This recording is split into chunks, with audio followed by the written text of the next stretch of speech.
So I told you that he has a big mouth, Donald Trump. This is the real reason they're going after him. He can't stop it. He can't not tell the truth. Okay, he's telling the truth most of the time, right? But he can't stop it. He's basically spilling the beans, as the expression goes, right? So he's telling too much truth. You can't do that. So watch this. This is him on Saddam and Gaddafi. The United States killed both of them. Let's watch. This is Trump. Saddam Hussein and Assad in power. How does... I didn't say Assad, but we certainly have not gained anything with Gaddafi. And you look at what happened. I mean, look at Libya. Look at Iraq. Iraq used to be no terrorists. He would kill the terrorists immediately. It was like, now it's the Harvard of terrorism. Iraq. If you look at Iraq from years ago, I'm not saying he was a nice guy. He was a horrible guy. But it was a lot better than it is right now. Right now, Iraq is a training ground for terrorists.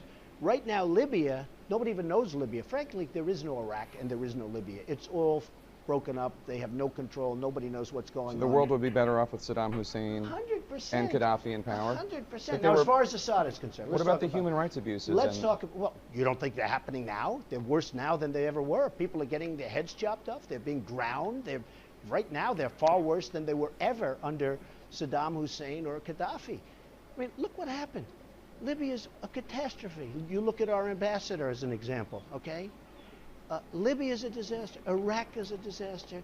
Syria is a disaster. The whole Middle East. And it all blew up around Hillary Clinton and around Barack Obama. It all blew up.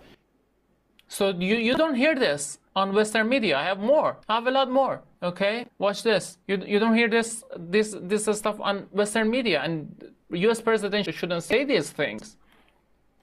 Obviously, the war in Iraq was a big, fat mistake. The war in Iraq, we spent $2 trillion, thousands of lives. We don't even have it. Iran is taking over Iraq with the second largest oil reserves in the world. Obviously, it was a mistake. So George Bush made a mistake. We can make mistakes, but that one was a beauty. We should have never been in Iraq. We have destabilized the Middle East. But so you still think he should be I impeached? think it's my turn, isn't it? You do whatever you want. You call it whatever you want. I want to tell you, they lied. Okay. They said there were weapons of mass destruction. There were none, and they knew there were none. There were no weapons of mass destruction. So these are the things that you don't say. Watch another one.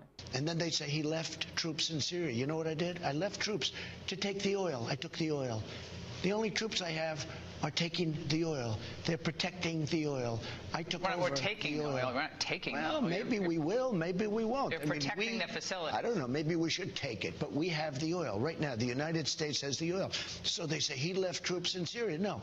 I got rid of all of them other than we're protecting the oil. We have the oil. And this is a good one. This is another good one. Okay, this is very good. Watch. Let's Will watch. I get along with him? I have no idea. He's a killer, though. Putin's a killer. A lot of killers. We got a lot of killers. Why, you think our country's so innocent? You think our country's so innocent? I don't know of any government leaders that are killers in America. Well, take a look at what we've done too. We've made a lot of mistakes. I've been against the war in Iraq from the beginning. Yeah, mistakes are different We made than... a lot of mistakes, okay, but a lot of people were killed. So a lot of killers around, believe me. So you don't hear this in Western media, right? You don't hear this. This is the real reason they're going after Trump. Again, I'm not a fan of Trump, but this is the reality.